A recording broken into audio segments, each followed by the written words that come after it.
Ryan Poles speaks more about what kind of went into the thought process between drafting Rome Odunze. We're going to take a look at that. We're also going to look at why Ryan Poles and Bears fans are the biggest winners coming out of the 2024 NFL draft and the undrafted free agents that have the best chance, according to me, of making the roster. All that plus a little bit of the mailbag right after this. You are now tuned in to Chicago Bears Central, your number one place for all Chicago Bears news and content.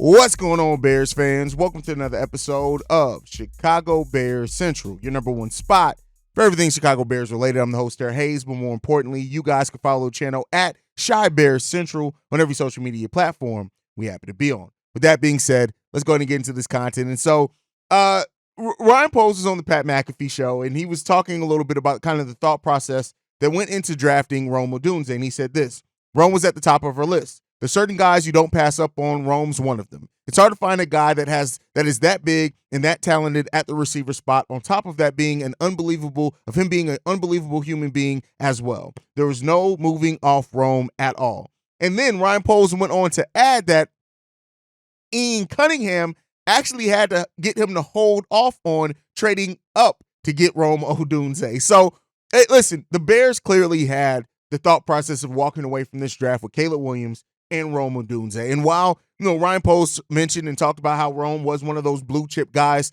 they felt that they could get at the number 9 position, when you talk about the potential of trading up to get him, it means that they really did have. Now, could this a lot be, of course, after you get a guy, you hear a lot of things like this from teams and things like that, the whole typical, oh, we're really surprised he was there to be drafted. But with Ryan Poles and the way that he's really crafted, and the way that I look at it is this, is that the 2024 draft was really a culmination of kind of everything else that Ryan Poles has done and set up over the last few years, right? As far as clearing out a lot of the bad cap, right? As far as getting more draft picks back, really even the Carolina trade, right? And just being put in that situation, Ryan Poles has really crafted a situation where it's brought not only hope to the Chicago Bears fan base, but also a vision, right? And the potential that we have here now. Now, like me, Billy, and C-Dub talked about last night, all potential is not always realized, and just because you have potential on paper doesn't mean it's going to come out on the football field. You got to make sure that your coaches, your players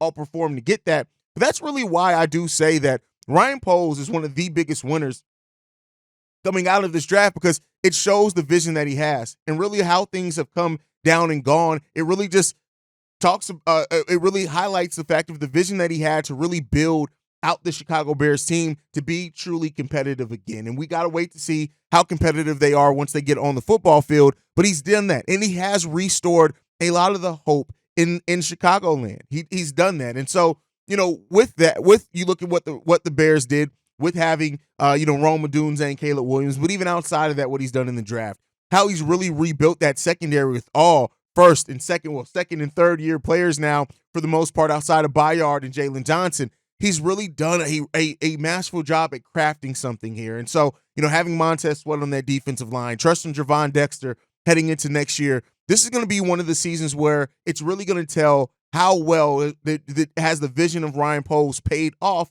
to getting wins on the football field.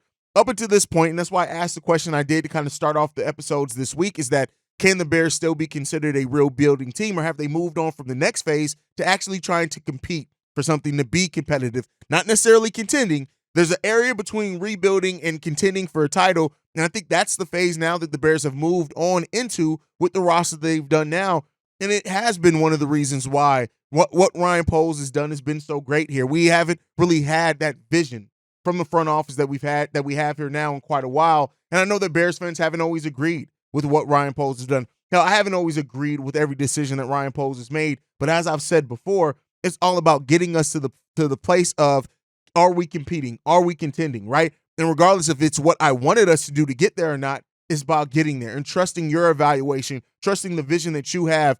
And that's what Ryan Poles has done.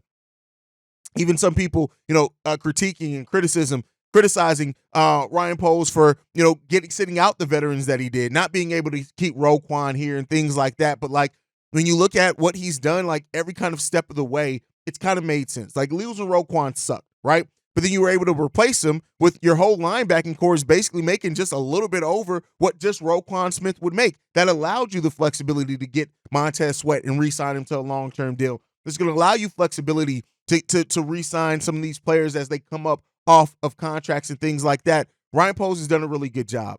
And I think, it's really the question now remains that most people are going to be watching, and we won't really get this year, but it's going to be over time, is that was moving on from Justin Fields the right decision? That's in the back of a lot of people's minds. Now, at this point, you guys know, I'm not a woulda, coulda, shoulda guy. Once a decision is made, the decision is made. I'm looked at as how you can now make that the best. In making their decision to move on from Justin Fields, they have built a situation here where Caleb Williams can come in and hopefully be the best version of him right away. And so, we'll see he's going to develop. He's going to have times. He's going to have hurdles. Those things are going to come. Anybody who's thinking that the Bears aren't going to have any hurdles or Caleb Williams doesn't deserve to have hurdles, guess what? He still does. And despite your comparisons to the CJ Stroud season or the clock you put him on, if you made this move, you better get 10 wins or whatever kind of crazy stuff I've seen in the comment section since a Justin Fields trade was made, Caleb Williams is still going to get that time, but how he takes advantage of that time, how he comes out on the other side of that, and what we ultimately, how many of our long-term goals are we absolutely able to achieve, that's the biggest thing of it. So we'll see what comes down from it, man. I feel really good about this, and I like what Ryan Poles has done, and that's why I say the biggest winner from not only the 2024 draft, but overall the Bears offseason are Bears fans. Because not only do we have a team that rightfully so has playoff aspirations and expectations, we also have now a team that is the vision of what this front office is. That he's basically cleared out just about everybody who's been on this roster before he came in, or not everybody, but a lot of those players. And now this is Ryan Poles' vision with his coach, because Matt Eberflus is his coach. He decided to stick with him, with having Shane Waldron there in the offensive staff and the defensive staff as well. And now we get to see what they really are going to cook here in Chicago. What do you have prepared for us, right? How are we going to be able to, what goals are we going to be able to achieve? How far are we going to be able to go? And because of that, I can't knock it at all. And I hope that we are able to really make some noise in the NFC North and in the NFC overall, because yeah, it's time. We deserve it as fans. But with that said, I want to look at some of the undrafted free agents, rookie free agents that were signed that have the best chance to make the team. And the first one I'm going to bring up is one of the guys who was most heralded in that undrafted free agent market, and that's Keith Randolph. When you look at Keith Randolph, what he brings with, being long and tall and things like that, being a former basketball player, the mindset that he has, the physicality as well, is that I think he has a really good chance of making this final roster. Now, of course, Javon Dexter, Zach Pickens are going to be ahead of him. The Bears are hoping those guys take steps forward. But then when you look at the fourth defensive tackle for the Chicago Bears, it's either Byron Coward or it's Michael Drumfer. I believe it's how you pronounce that. I know I'm probably killing it. So it's not impossible that Keith Randolph makes that team. And then when you look at what he was able to do in his last 2 years in college football, only 1.5 sacks last year, of course, so that's not mind-boggling or anything like that. 4.5 other than that, so that's 6 sacks over his last 2 seasons. I think this guy can come in and provide some pressure. He's going to, of course, be a development piece, right? You're not looking at him, and I saw somebody leave a comment like, well, I think it was Eco Bean, who I love Eco Bean. It was like, you're not giving players 2 or 3 years to develop anymore. Doug Kramer is still on this roster. So if you see the vision and then you see that they're hitting benchmarks, no, you can still give players that time. I don't know if Keith Randolph is even going to need that much time, but when you look at him coming out after his junior year, this is a guy that has a whole lot of talent here. And so I think that he's going to play really good for the Chicago Bears. He may even be on the practice squad in that first year, but don't be surprised if he makes the final roster. And if he is on that final 53-man roster, I wouldn't be surprised either. The next one I'm going to bring up is Ian Willer. That's the running back kick returner specialist out of Howard. He is the guy, him and Reddy Stewart both signed not guaranteed contract, but they signed full contracts. They didn't sign mini camp deals. So it's a sign that the Bears do believe in him. And I think when you look at Ian Willer specifically, the fact that, we'll see what Baelish brings. We'll see what Dante Pettis brings in the kick returning game. But being somebody who's young, has been a return specialist for a lot of that time, I think he's somebody that has a good chance of making this team as well. Reddy Stewart, who I just mentioned as well, who also signed a regular deal, right? Got the largest signing bonus as well. So I think that points to the Bears are really high on keeping this kid around. I think he's going to make the team for sure as well. And then also one last guy that I want to bring in is Brendan Bates. This is a tight end, and I think this guy has a good chance to make the final 53-man roster because, while we got Gerald Everett and Cole Kmet as both receiving tight ends who can also do some blocking, Brendan is a guy who he's just in there for pass, and his run pro is really, really good as well. So I expect him to kind of have the inside edge and be able to make the team because of how he's able to block in that running game. You're going to use him in some special teams. So I think he's somebody who can definitely help with that as well. So don't be surprised if Brendan Bates ends up at least making the practice squad, but I wouldn't be surprised if he ends up doing that. He is 27 years old as well. So that's something you got to look at also in there, which may bring some questions, but very solid run blocker. And I think he can pair with what we have in Cole Kmet and Gerald Everett out there a lot as well in some specialty lineups. So I do think he's a guy who can also end up making that final roster for the Chicago Bears. But let me know what you guys think down below on the undrafted rookies who you think can make the final roster. But let's go ahead and get into the voicemail bag. We got 2 voicemails we're going to get into. This first one, this one's from Darius. What's going on, man? Darius from Dallas here. It's been a long past couple days, hasn't it, fellas? I'm sure y'all wore out hopping on the damn live every 5 minutes, but hey, I appreciate what y'all do, man. We don't get coverage like this from nobody else, so I appreciate y'all. I just had a couple comments, dude. I guess overall, I'm not complaining about the draft. I do wish, like I called in before and said, I wish that third round pick would have been a defensive guy, but we still addressed it anyway, so I'll let that slide. But I do want to talk about, man, these undrafted guys. I got 2 that I am absolutely pumped about, and you mentioned them in the last stream that you did.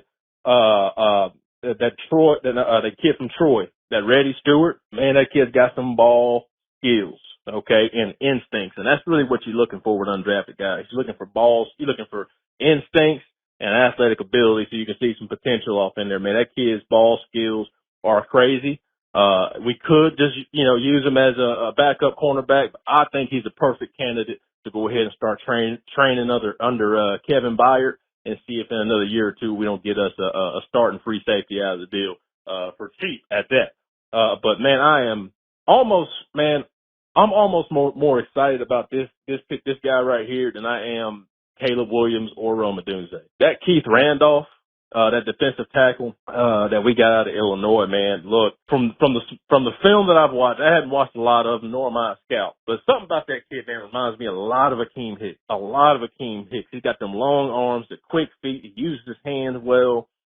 He's got a little get off on the ball. If we can get his understanding of the game where Akeem Hicks was, man, that kid's going to be a problem at that 3 technique. Or if we move into the 5 technique, he can do some damage there. But Zach Pickens, you better put your jockstrap on, young fella, because this Keith Randolph is going to push you for your position. Same for you, Javon Dexter. I think that kid's got some potential out of this damn world. I do not know how he didn't get drafted. But man, I'm so pumped up about that kid, man. And there's a couple other free agent ones, I should say undrafted ones that I was excited about. But them 2 right there, those guys right there are starters, man. They can be starters one day. So I'm pretty pumped up about that. Let me know what y'all think about that kid, man. I done looked at him and all I see is Akeem Hicks. But let me know what y'all think, brother. Appreciate what y'all do. Text us up and dadgummit, bear down. And I agree with you. Reddy Stewart and Keith Randolph, 2 players that I just mentioned who I do think can make that final team, and for all the reasons that you mentioned there. Now, I'm not going to get into the comps that you made there. Those are really big comps. Akeem Hicks for Keith Randolph is a big comp. But I think that when you look at what you said, when you're getting guys in the undrafted rookie market, you are either looking for athleticism or you're looking at something that they do special. Keith Randolph can be a bench defensive tackle for you for years and years to come. He's that good, right? And then Reddy Stewart as well, the athleticism, the things that he brings as well, the intelligence that he brings to the game of football. I can also see him making that roster as well as we have a young secondary. So I think if we're going to pick any of those 2 guys that kind of stand out, those are definitely 2 of the biggest ones that you can pick out there.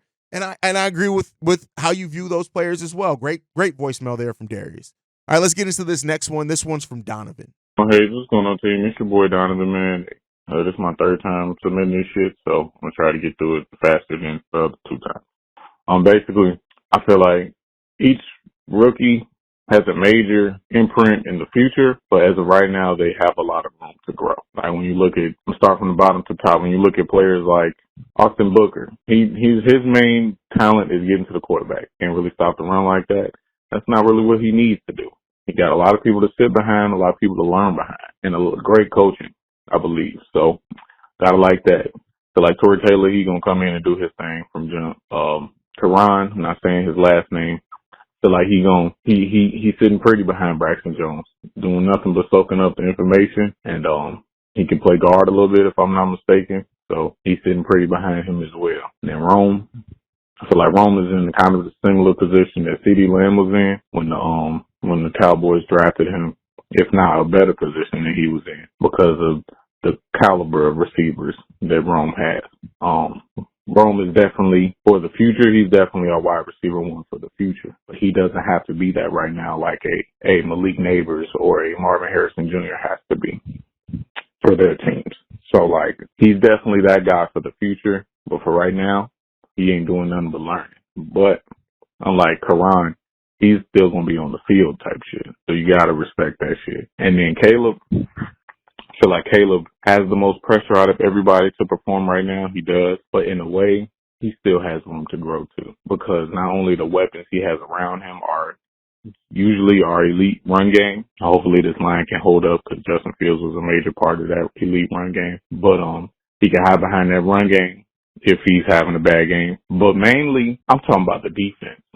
I feel like the defense can get him out of a lot of jams. Trent Gill playing that, not Trent Gill, Tory Taylor, whatever the fuck his name is, Trent playing that ball right where we need to be, giving the defense good field position. I feel like he's going to be, able to rely on that defense to kind of hold up for him. So each one of these players set up for the future, they've been set up perfectly. Shout out Ryan Poles, man. Chicago up, better. Yeah, listen, your thoughts on the rookie class, I completely agree with you, and all of them have room to develop. That is the point of rookies, right? And I know that as fans, we get caught up in like hope and expectations and all these things, but these are rookies. And even Caleb Williams, yes, he is still a rookie, and he's going to make some rookie mistakes, and he's going to go through that. But what determines if it's going to be a great rookie season is how well he overcomes that when he does, and how many of those times he has those rookie mistakes. But he's going to have them. He's going to have some shortcomings. He's going to have some games where he frustrates us.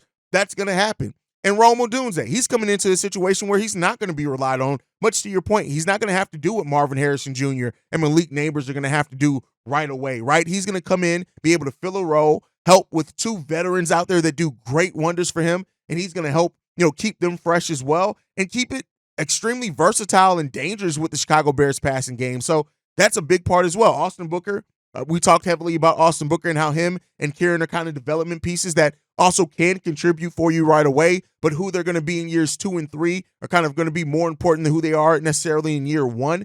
I do think Kieran can come in and get some rotational snaps right away, but if not, the Bears brought in some veterans that play multiple positions that are going to be ahead of him, and if you do develop him over some time, it can be really big for you. So, and then we already know Taylor's coming in. We already cleared spot. He's going to be the starting punter. No question about that. He's going to come in and make an impact for the Bears. So I like what we did overall with these rookies, but yeah, they're all going to have things that they're going to have to overcome. They're all going to have, maybe except Taylor, because, punting is kind of punting, right? And I don't mean that to be, to slight him at all, but I think when you look at how good he was punting the ball in college, he's going to be damn good at it in the NFL level as well.